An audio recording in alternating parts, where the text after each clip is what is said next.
చిన్న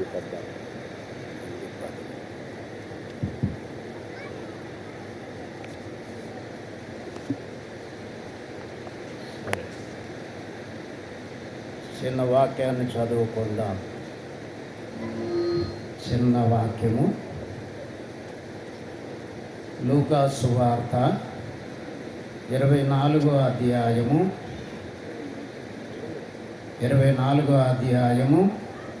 మొదటి వచనము. ఆదివారమున తెల్లవారుచుండగా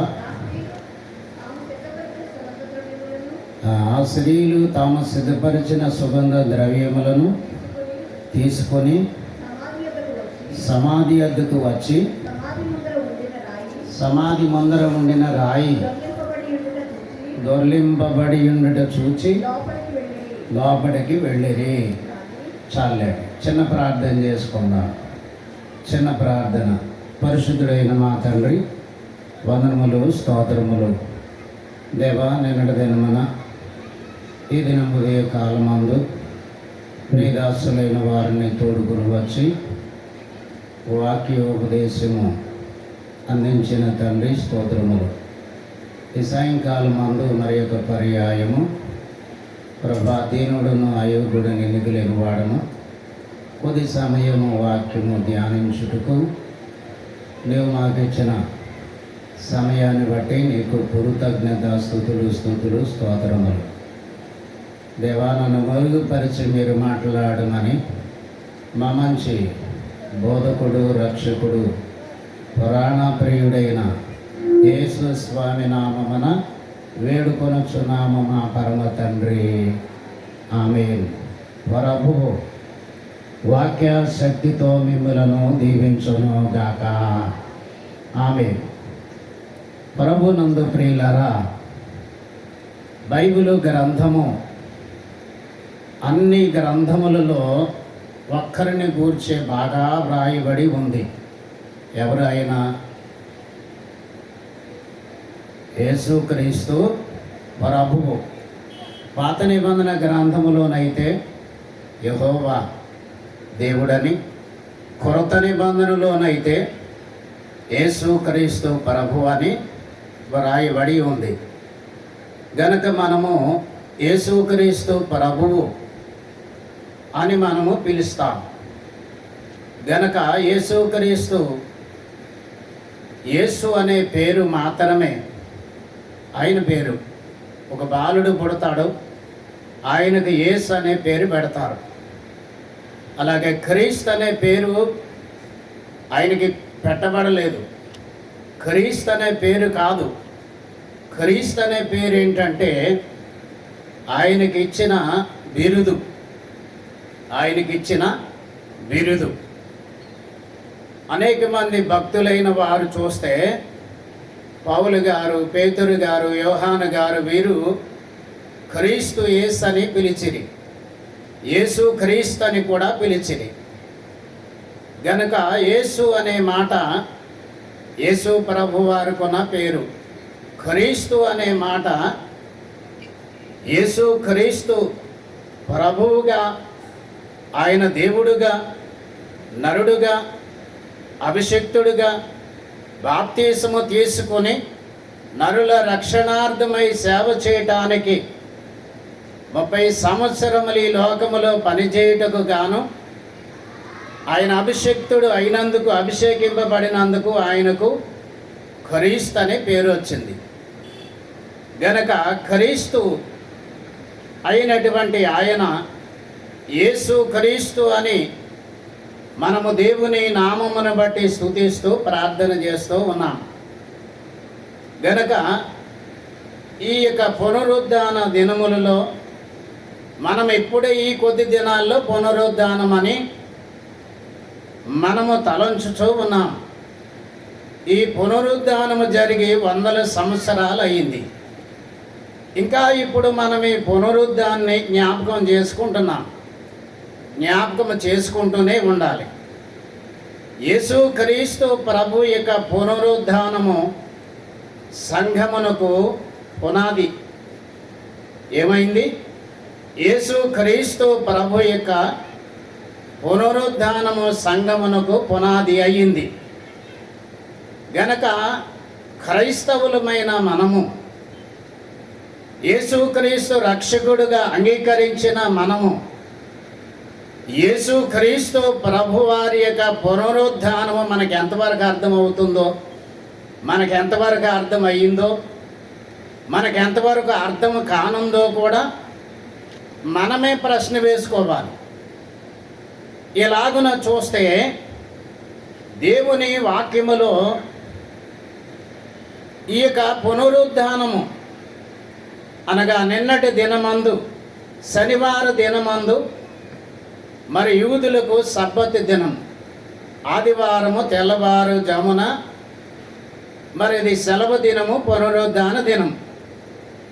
ఈ తెల్లవారుజామున స్త్రీలైన వారు సమాధి వద్దకి వచ్చి ఒక 150 సేర్లు ఆ సుగంధ ద్రవ్యములు తీసుకొని ప్రభు యొక్క సమాధి దగ్గరికి వచ్చి ప్రభు దేహానికి పూయవలెనని వస్తారు. వచ్చినప్పుడు మరి సమాధి రాయి తెరవబడి ఉంటుంది, తీయబడి ఉంటుంది.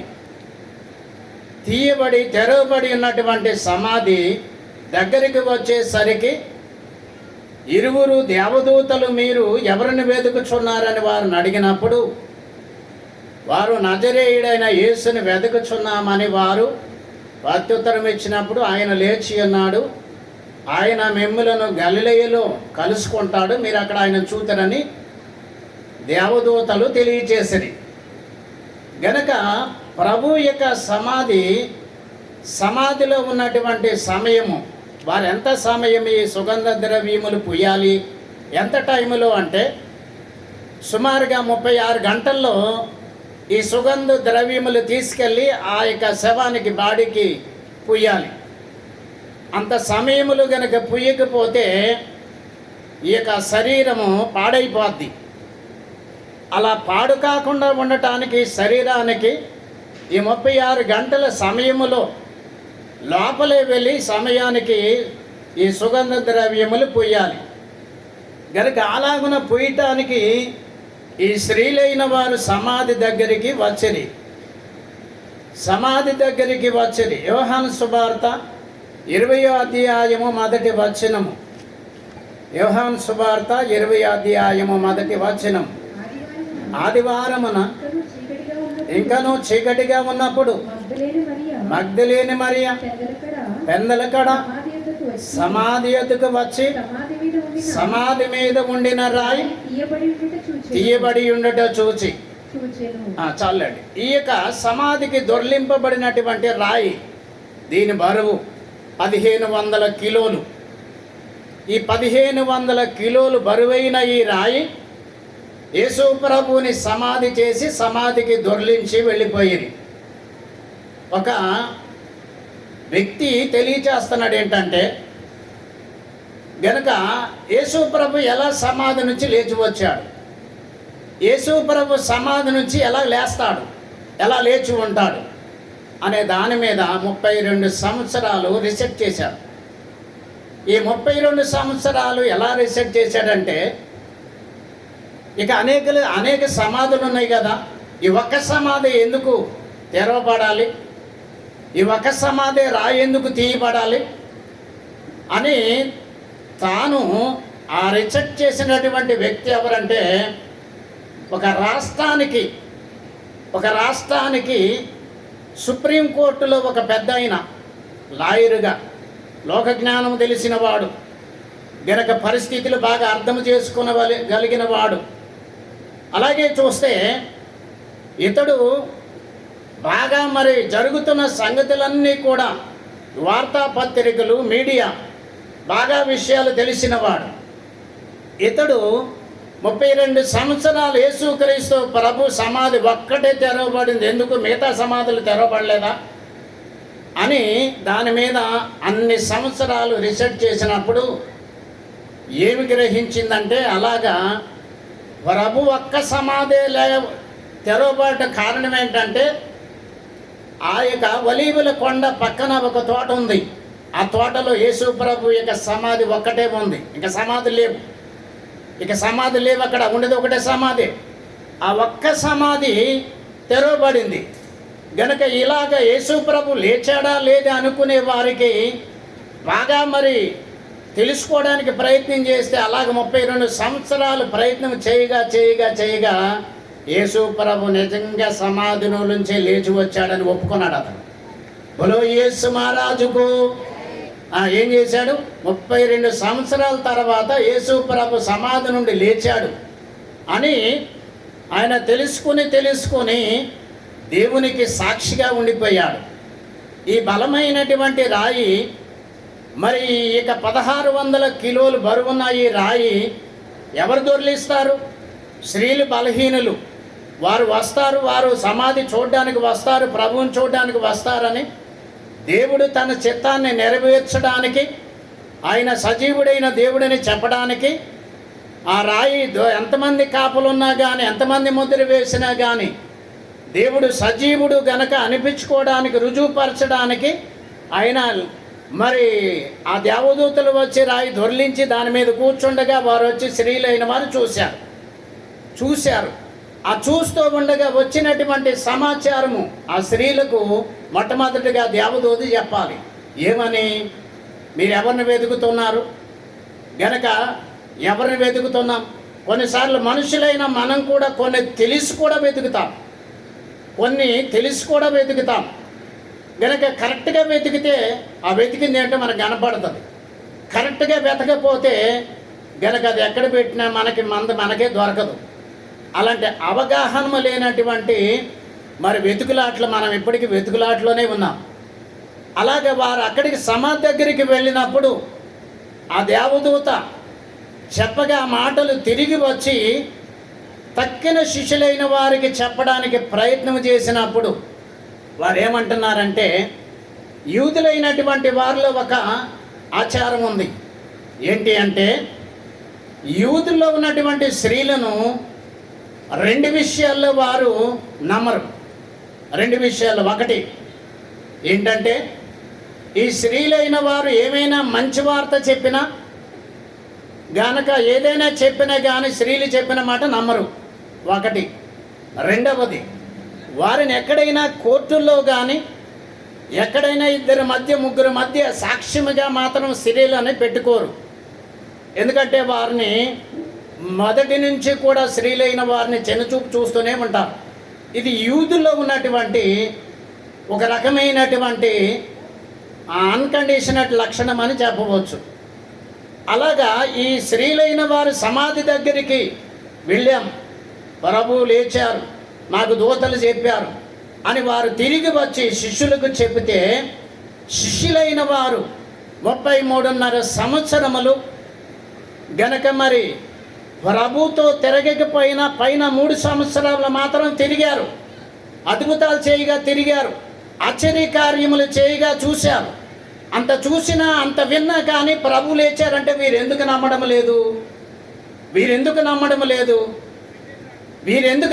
లేదు అంటే వారిలో గనక వారు చూస్తేనే నమ్ముతారు, వారికి ఏదైనా అనిపిస్తేనే నమ్ముతారు, కానీ ఇంకొకరు ఎవరు చెబితే నమ్మరు. ఇలాగన ఆ యొక్క శిష్యుల్లో ఉన్నటువంటి లక్షణము నమ్మరు.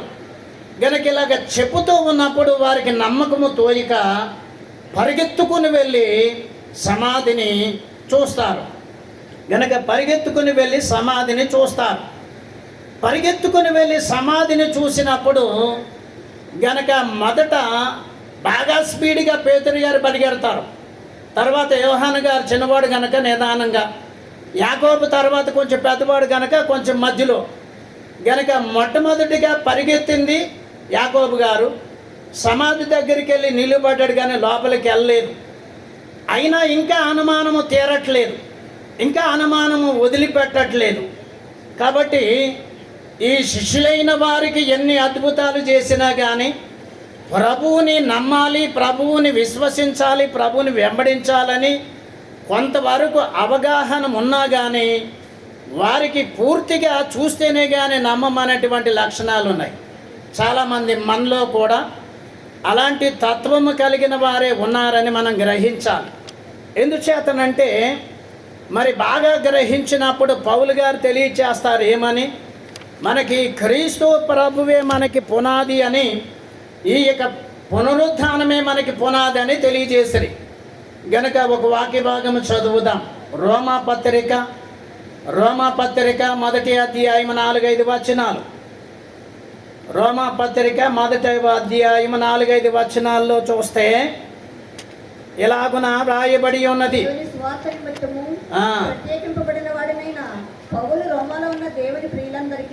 మొదటి అధ్యాయం 4-5 వచనాల్లో ఏమంటదంటే, దేవుని కుమారుడుగా అనిపించుకొనడానికి మొదట దావీదు సంతానమునందు దావీదు కుమారుడు అనిపించుకున్నాడు.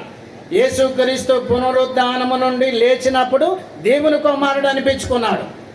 గనక వారసత్వాన్ని బట్టి అయితే మరి దావీదు కుమారుడు, గనక మరి పునరుద్ధానము నుండి లేచినందువలన దేవుని కుమారుడు అనిపించుకున్నాడు. గనక మనము బాగా గ్రహిస్తే పౌలు గారు ఏమంటున్నారంటే, తీర్పు తీర్చేవాడే నా పక్షంగా ఉండగా నేను ఎవరికి భయపడక్కర్లా. ఏమంటున్నాడు? తీర్పు తీర్చేవాడు నా పక్షంగా ఉండగా నేను ఎవరికి భయపడక్కర్లేదు. గనక ఇక్కడేంటంటే 2 తీర్పులు. ఒకటి, నమ్మి బాప్తీసం పొందిన వారికి ఇక్కడే తీర్పు తీరుస్తాడు. అది ఎలాగంటే, గనక నువ్వు బాధపడక్కర్లేదు, నీవు నా బిడ్డవి, నేను నీ పాపాలన్నీ మోసాను, నీ అపరాధములన్నీ మోసాను, నీ పాపములన్నీ తీసివేశాను. గనక ఇక్కడే నీకు తీర్పు తీరుస్తున్నాడు. నమ్మి బాప్తీసం పొందినటువంటి వారికి ఇక్కడే తీర్పు తీరుస్తాడు. గనక నమ్మనటువంటి వారికి సమయం వచ్చే కొలది తీర్పు తీరుస్తాడు. అది ఎప్పుడు అంటే, గనక చాలా కాలం గడిచిపోయిన తర్వాత ఎక్కడైనా ఇప్పుడే తీర్పు తీర్చేవాడు ఆయనే, అక్కడైనా తీర్పు తీర్చేవాడు ఆయనే. కాబట్టి మరి పౌలు గారు ఏమంటున్నారంటే, ఒక పక్క ప్రపంచ దేశం అంతా కూడా ఓ పక్కన పెట్టేసి, ఓ పక్కన యేసుక్రీస్తు ప్రభు వారి పునరుద్ధాన్ని ఓ పక్కన పెట్టి, ఇవన్నిటిని చూసి ఈయన ఏమంటున్నారంటే, గనక ఈ లోకములో ఉన్న ఈ యొక్క భూమి మీద ఉన్న చరిత్ర అంతా కూడా ఒక చెత్త లాంటిది, ఒక పెంట లాంటిది. గనక నాకు ప్రభు నాకు ఇచ్చినటువంటి అనుభవాన్ని బట్టి ఈ పునరుద్ధానమే నాకు ఎక్కువ, ఈ పునరుద్ధాన బలమే నాకు ఎక్కువ. కాబట్టి ఇంకేమి నాకు అక్కర్లేదు, అదే నాకు కావాలని పౌలు గారు చాలా మరి గట్టిగా నమ్మకంగా ఈ వాక్యాలను తెలియచేయడానికి చాలా అవకాశాలు ఉన్నాయి. కాబట్టి మరి యొక్క వాక్య భాగము చూస్తే, ఫిలిప్పీలకు రాసిన పత్రిక 3వ అధ్యాయము 10-11 వచనాల్లో ఈ మాట పౌలు గారు చెబుతున్నట్లు మనం గ్రహిస్తున్నాం. ఏ విధము చేతనైనను మృతులలో నుండి నాకు పునరుద్ధానమును కలగవలెనని ఆయన మరణ విషయములో ఏమైనాడు? సమానానుభవము గలవాడై ఆయనను ఆయన పునరుద్ధాన బలమును ఎరుగు నిమిత్తమును ఆయన శ్రమలలో పాలివాడునగుట ఎట్టిదో ఎరుగు నిమిత్తమును సమస్తమును నష్టముగా పెంటగా ఎంచుకున్నాడు ఆయన. గనక ఈవేళ మనం ఏమి ఎంచుతున్నాం చెప్పండి? ఏమి ఎంచుకుంటున్నాం? గనక మనం రోజు దేవుడి వాక్యము, దేవుని యొక్క పునరుద్ధాన శక్తి, ఒక రకంగా వాక్యము మన చేతికి బైబిల్ వచ్చింది, వాక్యం వచ్చింది. ఎక్కడికి వచ్చింది? చేతి దగ్గరికి వచ్చింది. వినపడుతుందా? వాక్యం ఎక్కడికి వచ్చింది? చేతి దగ్గరికి వచ్చింది, చేతితో పట్టుకున్నాం. రెండవది చదువుతున్నాం. గనక చదివినందువలన వాక్యం ఎక్కడికి వచ్చింది? మన బుర్రలోకి వచ్చింది. మన బుర్రలోనికి వచ్చింది వాక్యము, కానీ చేతి దగ్గరికి వచ్చింది. కానీ ఈ పునరుద్ధాన శక్తి మనకిక్కడే పైనే తిరుగుతూ ఉంది, కానీ లోపలికి దిగట్లేదు అంటున్నాడు పౌలు గారు. ఇప్పుడు ఈ పునరుద్ధాన శక్తి మనకు లోపలికి దిగితే ఏమొస్తుంది? బలం వస్తుంది. గనక బలం వచ్చినప్పుడు దేవుని యొక్క వాగ్దానములు బట్టి బలంగా పని చేయగలం. అది కావాలి ఆయనకి. అది కావాలంటే ఏం చేయాలా? పునరుద్ధాన శక్తి అంటే ఏమిటి, పునరుద్ధాన బలం అంటే ఏంటి మనము గ్రహించాలి. గనక అలాగ గ్రహించితేనే మనము దేవుడితో సహవాసము చేయగలం. గనక 3 అంశాలు. ఒకటి, తెర ఉంది. ఏముంది? తెర ఉంది. గనక ఇప్పుడు తెర ఉంది అంటే, మీరు కింద వేసుకున్న పట్టాలు ఉన్నాయి. పట్టాల కింద ఏముంది? ఏముంది? వేసేవాడికి వేసినప్పుడు ఏముందో వాళ్ళకే తెలుస్తుంది. ఇప్పుడు ఏముందంటే నాకేం తెలుస్తుంది? అర్థమవుతుందా? వేసే వాళ్ళకి వేసేటప్పుడు ఏముందో వాళ్ళకి తెలుస్తుంది గనక అది ఏంటంటే ఒక తెర. అలాగే దాన్ని నేను చూడాలంటే ఎవడన్నా వచ్చి దాన్ని తీయాలి. తీసినప్పుడు ఏమవుతుంది? అది నాకు కంటికి కనిపిస్తుంది. కంటికి కనిపించినప్పుడు తీసినప్పుడు నేను కళ్ళు మూసుకున్నాను అనుకోండి, నాకు కనిపిస్తుందా? కనిపించదు. అంటే ఎలాగైతే మరి ఆ వస్తువు, ఆ తెర అది మనం చూడడానికి ఆటంకంగా ఉందో, ఈ పునరుద్ధానుడైన ప్రభువును చూడడానికి కూడా ఆటంకం ఉంది. అదేంటంటే మనిషిలో ఉన్నటువంటి మరి పలు విధములైనటువంటి స్థితులను బట్టి ఒక తెర, ఈ తెర ఆటంకముగా ఉంది. గనుక యేసుక్రీస్తు ప్రభువు శిలువ శ్రమల ద్వారా ఈ యొక్క తెర ఏం చేశారంటే చీల్చివేసి దేవునికి మనకి సమాధానం కలిగేటట్లుగా చేశారు.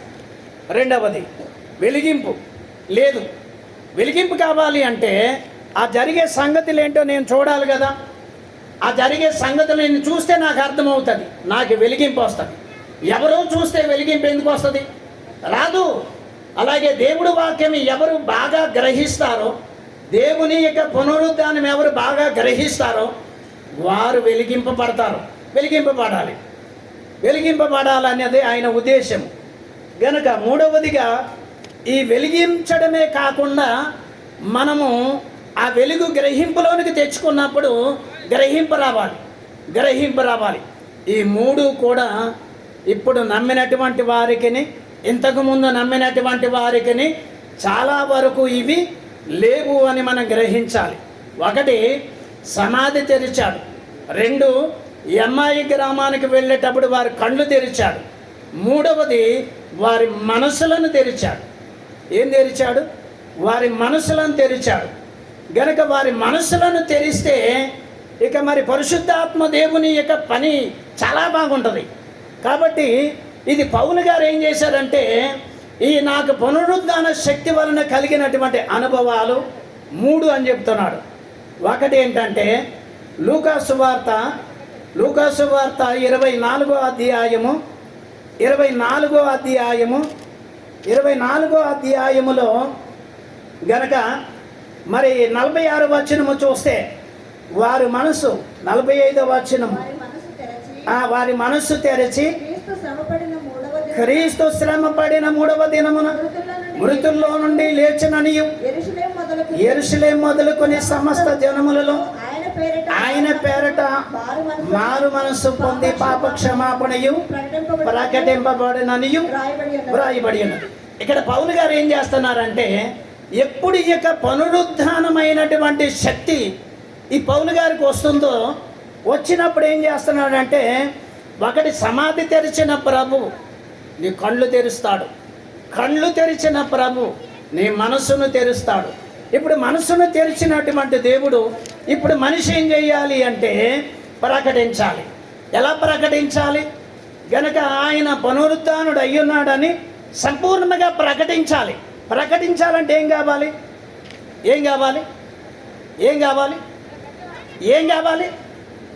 అమ్మా ఏం కావాలి? ఏమంటున్నారు? నాకు వినపడలేదు. మైక్ తీసుకుంటావు సార్. ఏం కావాలి? అది ఇప్పుడు నాకు అర్థమైంది. సరే, ఇప్పుడు ఏం కావాలి అంటే పౌలు గారు ఏం పొందారు అంటే పునరుద్ధానుడైనటువంటి ప్రభు యొక్క బలాన్ని పొందుకున్నాడు గనక ప్రకటిస్తాడు. అదేంటంటే మొదటి తెరవబడుట అనేటువంటిది చూస్తే దేవుని యొక్క సిద్ధాంతం. ఏంటది? దేవుని యొక్క సిద్ధాంతము. ప్రకటించుట అంటే గనక దేవుని పునరుద్ధాన శక్తి మనుషులకు వచ్చిన తర్వాత ప్రకటిస్తాడు. మూడవదిగా చూస్తే ప్రకటించడమే కాకుండా సాక్ష్యం చెప్తాడు. ఇప్పుడు యేసుక్రీస్తు ప్రభువుని గురించి మనందరము ఏమై ఉన్నాము? సాక్షులము. సాక్ష్యమిచ్చేదా మన స్వామి యేసు దేవుడంచు సాక్ష్యమిచ్చేదా, సాక్ష్యమని నగనిన వినిన సంగతులను తెలుపుటయే, సాక్ష్యమని నగనిన వినిన సంగతులను తెలుపుటయే, సాక్ష్యమిచ్చు కొరకు నన్ను స్వామి రక్షించెనంచు సాక్ష్యమిచ్చు నన్ను స్వామి రక్షించినందు. మనల్ని ఎందుకు రక్షించాడు దేవుడు? ఎందుకు రక్షించాడు? సాక్ష్యం ఇవ్వటానికి. పౌలు గారు నన్ను ఎందుకు రక్షించాడు దేవుడు అంటే సాక్ష్యం ఇవ్వటానికి రక్షించాడు. గనక సాక్ష్యం ఇవ్వటానికి నేనున్నాను. ఒకటి, దేవుని సిద్ధాంతం ఏంటో తెలుసుకున్నాడు. రెండవది, ఆ సిద్ధాంతములో ఉన్నది ప్రకటన చేశాడు. గనక మూడవది, తనకు తెలిసినటువంటి అనుభవాన్ని బట్టి సాక్ష్యం ఇస్తూ ఉన్నాడు. సాక్ష్యం చాలా గొప్పది. గనక పౌలు గారిదే కాదు, భూమి మీద అనేక భక్తులైన వారి జీవితాల్లో సాక్ష్యాలు చాలా ఉన్నాయి. గనక ఒక్కొక్కరి సాక్ష్యం ఒకలాగా ఉంటుంది. ఒక్కొక్కరు రక్షణ విధానము ఒకలాగా ఉంటుంది. ఒక్కొక్కరి విశ్వాస విధానం ఒకలాగా ఉంటుంది. అందరిని ఒకలాగే దేవుడు వాడుకోడు. అందరినీ దేవుడు ఒకలాగే నిలబెట్టడు.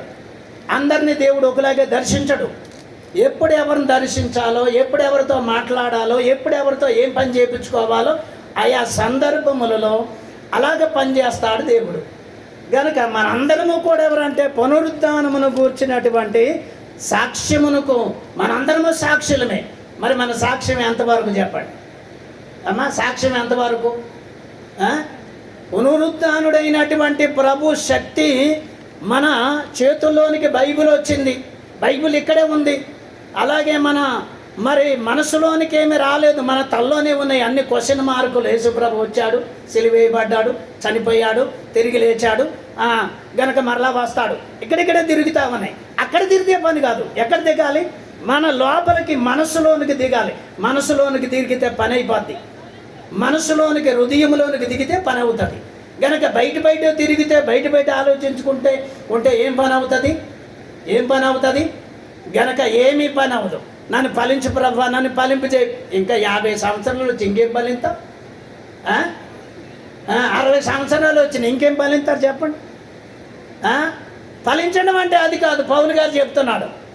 గనక దేవుని సాక్ష్యముగా దేవుని వాడినప్పుడు, దేవుడు నడిపించినప్పుడు ఇతరులను ఎవరైతే తీసుకొని దేవుడి దగ్గరికి వస్తావో అది మంచి పని. గనక దేవునికి మహిమ కలుగును గాక. బలో యేసు మహారాజుకో. సమయం అయిపోయింది కాబట్టి ఒక చిన్న కథ చెప్తాను. ఇంకా 20 నిమిషాలు ఉన్న టైం అయిపోయింది అనుకున్నాం. సరే, కాబట్టి ఇప్పుడు జరిగే సంగతులు ఏంటంటే, మరి ఒక 3 దేవుడు కొంతమంది హృదయాలను తెరుస్తాడు. అది ఎప్పుడో తెలుసా? వాక్యం విన్నప్పుడు ఒక రకంగా తెరిచినట్టు అనిపిస్తుంది కానీ తెరవడం కాదు. వాక్యం చదివినప్పుడు ఏదో దేవుడు మాట్లాడినట్టు అనిపిస్తుంది కానీ మాట్లాడినట్లు కాదు. ఎప్పుడు దేవుడితో మాట్లాడతాము, ఎప్పుడు దేవునితో సహవాసము చేస్తాము అంటే అది మనకి బాగా మన మనస్సులోనికి బాగా దిగాలి. మన హృదయంలోనికి బాగా పనిచేయాలి. బాగా పనిచేయాలంటే మనం దేవుడి వాక్యాన్ని బాగా చదవాలి, దేవుని సన్నిధిలో బాగా ఉండాలి, దేవుని విషయాలు బాగా గ్రహిస్తే గనక సమాధి తెరిచిన దేవుడు, కళ్ళు తెరిచిన దేవుడు గనక మరి వారి మనస్సులను కూడా తెరిచినట్లుగా దేవుని వాక్యాన్ని చదివితే మనము దేవుని వాక్యము ద్వారా తెరవబడాలి. ఇంకొకటి ఎవడో వచ్చి చెప్పాడు, అందుకే నేను తెరవబడ్డాను, అందుకే నేను మారబడ్డాను, ఇలాంటి అవకతవకల విషయాలు కాదు. గనక ఎవరి మట్టికి వారే దేవునికి అనుకూలముగా ఉన్నప్పుడు దేవుడు ఏం చేస్తాడంటండి, వారి హృదయాలు తెరుస్తాడు. వారి హృదయాలు తెరిచినప్పుడు మంచి పని జరుగుద్ది. ఆ మంచి పని సంగతి ఏంటో చెప్తాను వినండి అమ్మా. ఆ మంచి పని సంగతి ఏంటి అంటే ఒక ప్రదేశములో అనగా ఈ యొక్క పౌలు గారు చెప్పినటువంటి సిద్ధాంతములను బట్టి మరి 93 సంవత్సరముల వయసు గనక కొండ జాతుల మనుషులలో జీవనం చేసేవాడు. ఎలాంటి వాడంటే చాలా కఠోరమైనటువంటి వ్యక్తి. అడవుల్లో జీవిస్తూ మనుషుల్లో కనబడితే చాలు చంపివేసి వారిని తీవ్రంగా శ్రమ పెట్టి చంపేసి వారిని ఓ రకంగా మాంసం కూడా తినేసేటువంటి వ్యక్తి. అతని పేరు మంకయ్య. ఏ పేరు? మంకయ్య అనేటువంటి వ్యక్తి. ఇలాగ చాలా దినాలు చాలా శ్రమ పెట్టుకుంటూ తిరిగాడు. చాలా రోజులైన తర్వాత గనక అక్కడికి వచ్చినటువంటి మిషనరీలు కొంతమంది బైబిల్ పట్టుకొని బోధించడానికి వచ్చినప్పుడు యేసుక్రీస్తు దేవుడు నీ పాపాల గురించి ఆయన శిలువ సింహాసనం మీద మరణించి పునరుద్ధానుడై లేచాడు అని చెప్పడానికి అమెరికా దేశము నుండి దక్షిణ అమెరికా ప్రాంతానికి అడవి ప్రాంతాలకి 4 వ్యక్తులు వెళ్తారు, 5. ఒకరికి 28 సంవత్సరాలు, ఒకరికి 22 సంవత్సరాలు, ఒకరికి 20 సంవత్సరాలు, ఇలాగ ఇంకా కొద్దిగా తక్కువ ఉన్న వయసు ఉన్న వాళ్ళు. ఈ 5 కూడా ప్రాంతానికి సువార్తకి వెళ్ళినప్పుడు అందులో ఓ వ్యక్తిని చాలా తీవ్రంగా కొట్టేసి మరి చంపేస్తాడు. చంపేసిన తర్వాత ఈ సేవకులు చాలా రోజులు అయిపోద్ది రారు. గనక చాలా రోజులు అయిపోయిన తర్వాత రారు అని వారికి వివాహాలు అయి ఉంటాయి, కుటుంబాలు ఉంటాయి, గనక మరి భార్యలు ఉంటారు. వారు ఏం చేస్తారంటే ఆ ప్రాంతానికి వెళ్ళి, అయ్యా మా యొక్క మరి యజమానులైనటువంటి వారు మా దేశానికి రాలేదు కదా, మీరు గనక సెలవిస్తే ఆ దేశానికి మేము మా దేశము నుంచి ఆ యొక్క దక్షిణ దేశానికి అమెరికా ప్రాంతానికి వెళ్ళి సేవ చేయడానికి వెళ్ళిన వారు తిరిగి రాలేదు, గనక వారి దగ్గరికి మేము చూసి రావడానికి వెళ్తాం, సెలవిస్తారని అడిగితే అతడు ఏమంటాడంటే, అమ్మా మీకేమైనా జ్ఞానం ఉందా, మీకేమైనా తెలుస్తుందా, వారు ఎలాంటి వారు తెలుసా, బలమైనటువంటి మనుషుల్నే చంపుకు తినేశారు, మీరు ఆడవారు, మీరు అక్కడ పని చేయటం అంటే సామాన్యంగా ఉంటుందా, అలాంటి చోట మీరు పని చేయలేరు, కాబట్టి మీరు ఈ విషయాన్ని తలంచొద్దు అని చెప్పి కొన్ని దినాలు ప్రార్థన చేసిన తర్వాత వారు ఆ ప్రదేశానికి వెళ్తారు. వెళ్ళిన తర్వాత మరి అక్కడ ఏం జరుగుద్ది అంటే ఆ ప్రదేశములో వారిని చంపేసిన ప్రదేశములో ఏవో కొన్ని అవయవాలు, చేతులు, కాళ్ళు, ఎముకలు దొరికితే ఆ ఎముకలను తీసుకొచ్చి ఓ చిన్న నది ఉంటుంది ఉత్తరాన, ఆ చిన్న నదికి కొంత 2000 అడుగుల దూరంలో ఈ యొక్క శవాల శిథిలాలని సమాధి చేసి వేస్తారు. ఈ సమాధి చేసి వేసిన కొన్ని దినాలకి మరి ఏమవుతుందంటే వీరిద్దరూ చనిపోతారు, ఈ చూడ్డానికి వచ్చినటువంటి వారు. అందులో ఒక ఆయనకి బాబు పుడతాడు. బాబు పుడితే ఒక దాది దగ్గర పెరిగితే ఆ బాబు ఏం చేస్తాడంటే మరి పెరిగాడు, పెద్దోడయ్యాడు.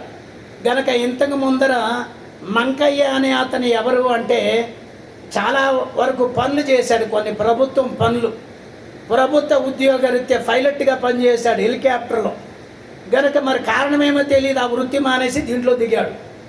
గనక దిగిన తర్వాత ఏమవుతుందంటే ఆ వ్యక్తి పుట్టినటువంటి బిడ్డ తల్లి కూడా కొన్ని రోజులు చనిపోద్ది.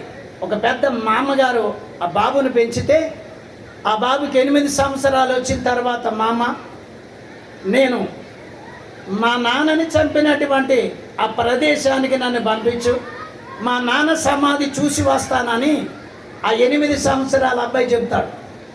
8 సంవత్సరాల అబ్బాయి చెప్పిన తర్వాత ఆ మామగారు ఏమంటారంటే, బాబు నాకు ఒక ప్రమాణం చెయ్యి.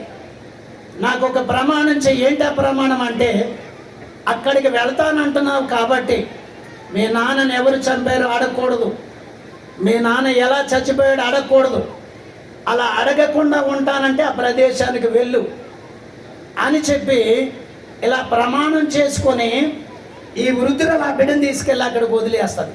ఆ సమాధి చూసిన తర్వాత, ఆ కొద్ది దినాలు సమాధి చూసిన తర్వాత మరలా తిరిగి ఈ దక్షిణ అమెరికా ప్రదేశానికి అక్వా అనే గ్రామానికి వచ్చిన తర్వాత ఏం చేస్తాడంటే, ఇక ఎవరు వెనకాల సపోర్ట్ లేరు కాబట్టి ఈ మొట్టమొదటిగా 90 సంవత్సరాలు ఉన్నటువంటి ఈ యొక్క మంకయ్య అనేటువంటి వ్యక్తి దగ్గరే పెరుగుతాడు. ఇలాగా మరి 8 సంవత్సరాల నుంచి 14 సంవత్సరాలు వచ్చిన తర్వాత గనక నేను బాప్తీసం తీసుకుంటానని చెప్పి బాప్తీసం తీసుకొని రక్షణ అందుకున్న తర్వాత నేను మరలా నా దేశానికి వెళ్ళిపోతాను, నా ప్రాంతానికి వెళ్ళిపోతానంటే ఆ మంకయ్య అనే వ్యక్తి ఏం చేస్తాడంటే, అబ్బాయి నాకెవరు వెనకాల లేరు కాబట్టి నువ్వు నన్ను డాడీగా పిలువు, కాబట్టి నేను కూడా నిన్ను కొడుకుగా స్వీకరిస్తానని చెప్పి ఈ మాటలు చెప్పినప్పుడు అతడు డాడీగా అన్నప్పుడు ఈ అబ్బాయి కూడా డాడీగానే పిలుస్తాడు. పిలిచిన తర్వాత ఇలాగా ఈ సంవత్సరాలు ఇలాగ 18 సంవత్సరాలు 19 సంవత్సరాల దగ్గరికి వచ్చేసరికి ఈ అబ్బాయి మరలా తిరిగి నేను ఆ ప్రదేశానికి వెళ్తానని చెప్పినప్పుడు ఏమంటాడంటే పెద్ద అయినా అక్కడున్న సంఘం వారు 6 నెలలు అక్కడ భాష మాట్లాడడానికి 6 నెలలు భాష నేర్చుకొని ఒక చిన్న సంఘం ఒకటి కడతారు గనక 6 నెలలు మరి కష్టపడి భాష నేర్చుకొని చిన్న సంఘం ఒకటి కడతారు. కట్టిన తర్వాత గనక నువ్వు బాగా ప్రార్థన చేయగలవు, దేవుడి సేవ చెయ్యి, బోధిస్తే నేను ఖచ్చితంగా మేమందరం నీకు సపోర్ట్గా ఉంటామంటే ఆ 18 సంవత్సరాల వయసు ఉన్నప్పుడు ఆ అబ్బాయి ఒకసారి నేను మా బంధువుల దగ్గరికి వెళ్ళి అందరిని చూసి వస్తానంటే ఈ మంకయ్య అనే ఆయన ఏమంటాడంటే ఒకసారి నీ బంధువులందరిని తీసుకురా అని చెప్పి మరి అన్నప్పుడు గనక ఈ 36 మంది తన బంధువులు అందరినీ కూడా మరి రోజు ప్రార్థన చేసుకునేవారు. వీళ్ళందరినీ కూడా ఆ దక్షిణ అమెరికా ప్రాంతంలో ఉన్న అక్వ అనేటువంటి గ్రామంలోనికి తీసుకుని వెళ్ళి అక్కడ ఆ యొక్క మరి మంకయ్య అనే ఆయన దగ్గర పెట్టినప్పుడు ప్రార్థన చేసి మరి ఆ ప్రార్థన ముగించుకుని వాళ్ళ దారుణాలు వెళ్ళిపోవాలి. అలాంటి సందర్భములు వచ్చినప్పుడు ఏం చేస్తాడంటే ఆదివారం కదా ఆరాధన చేసుకొని ప్రభు సంస్కారం రొట్టె తీసుకొని మీరు వెళ్ళిపోదురు కానీ అని చెప్పి ఆ మంకయ్య అనే వ్యక్తి చెప్పినప్పుడు వీరందరూ 36 మంది అలాగా దానికి ఒప్పుకొని అలాగుంటారు. గనక చాలా రోజుల నుంచి డాడీ అని పిలుస్తున్నాడు గనక ఆ మంకయ్య అనే వ్యక్తి మారు మనసు పొంది దేవుడి సేవ చేస్తూ ఆ వృద్ధుడై చచ్చిపోయే దినాలు వచ్చినప్పుడు ఆ రొట్టెను ద్రాక్షారసమును చేతిలో పట్టుకొని ఇది తండ్రిని చంపేసిన కొడుకు దగ్గరికి వచ్చి ఈ ద్రాక్షారసము రొట్టెను చేతికి అందిపోయేటప్పటికి ఈ కుడి చేత ఈ రొట్టె తీసుకుంటాడు. ఈ రొట్టె తీసుకున్న తర్వాత డాడీ అని ఆ మంకయ్య అనే ఆయనని పిలిచినప్పుడు ఏంటి బాబు అని అంటే నేను నిన్ను ఒకటి అడగాలి, నాకు కరెక్ట్గా చెప్తారా అని అంటాడు. అదెంత మాట, అడుగు చెప్తానని చెప్పి అంటాడు. అలాగ అడుగు చెప్పాను అన్నప్పుడు ఆయన అంతమంది ఉన్నారు కనుక అంతమందిలో చెప్పుకోకుండా ఆ ఒక చేత్తో ద్రాక్షారసం పట్టుకొని రొట్టె పట్టుకొని గనక బాగా కవుగిలించుకొని ఆ అబ్బాయిని కవుగిలించుకొని నేనే నీ తండ్రిని చంపినోడిని ఏమంటాడు అబ్బాయి, నేనే నీ తండ్రిని చంపినోడిని అని చెవులో చెబుతాడు.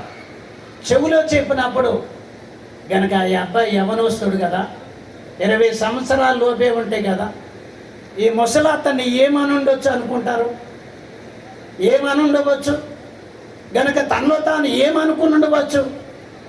అప్పుడు ఏం చెప్తాడంటే ఈ అబ్బాయి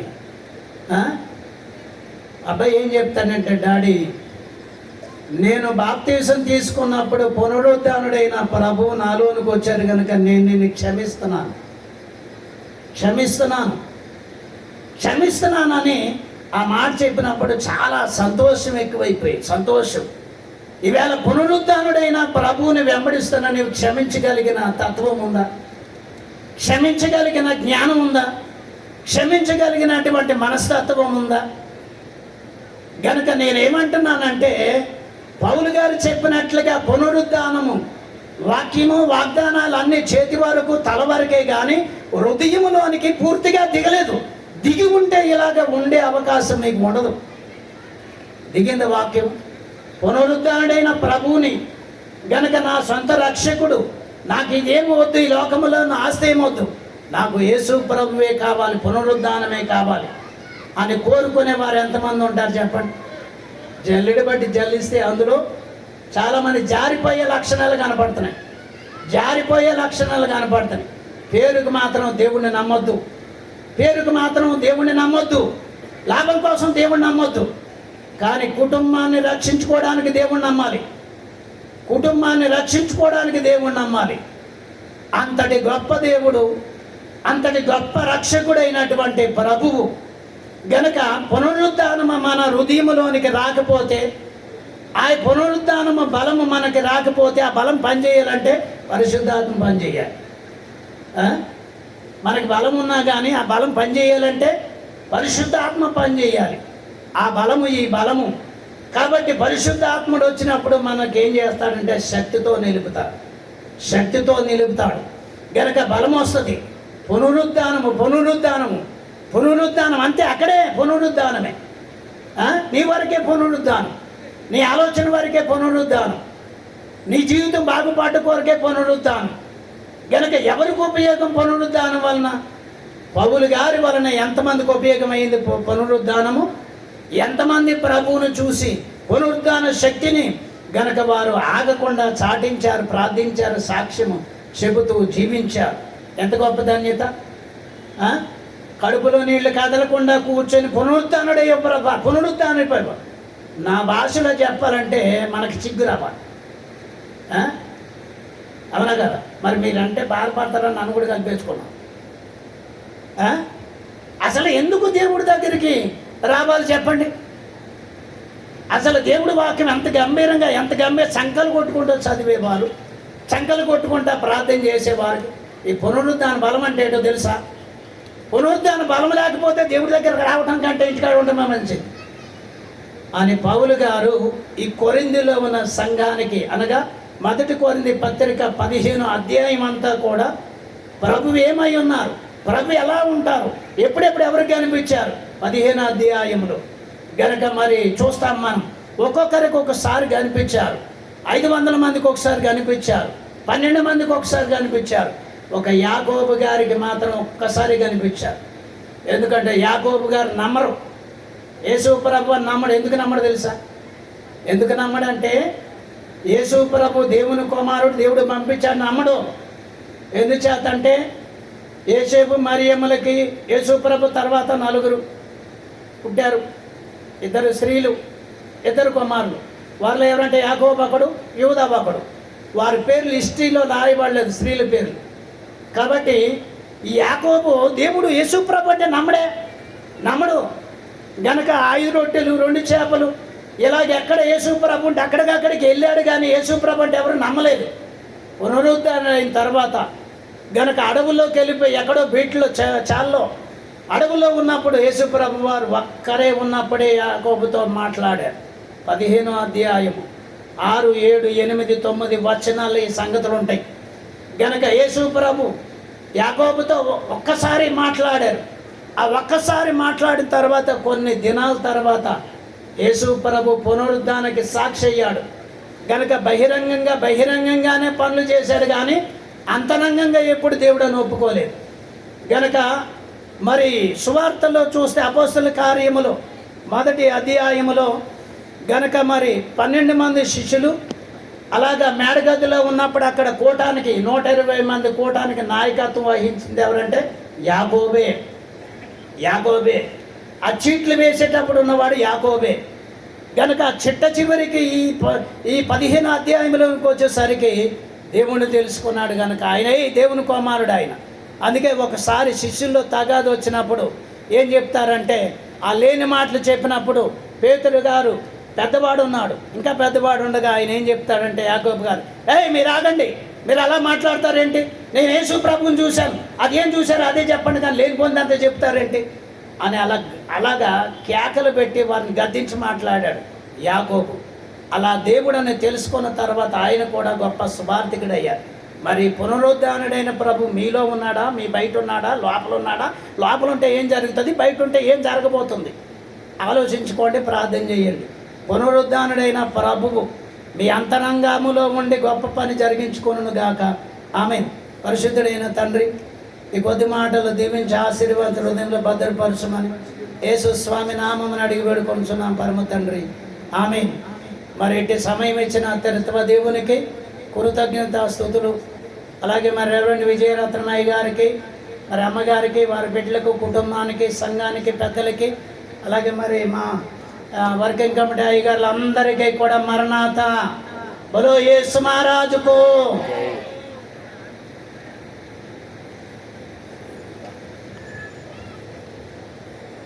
ఇంతవరకు చక్కని పునరుద్ధాన విషయములో పునరుద్ధాన ప్రభు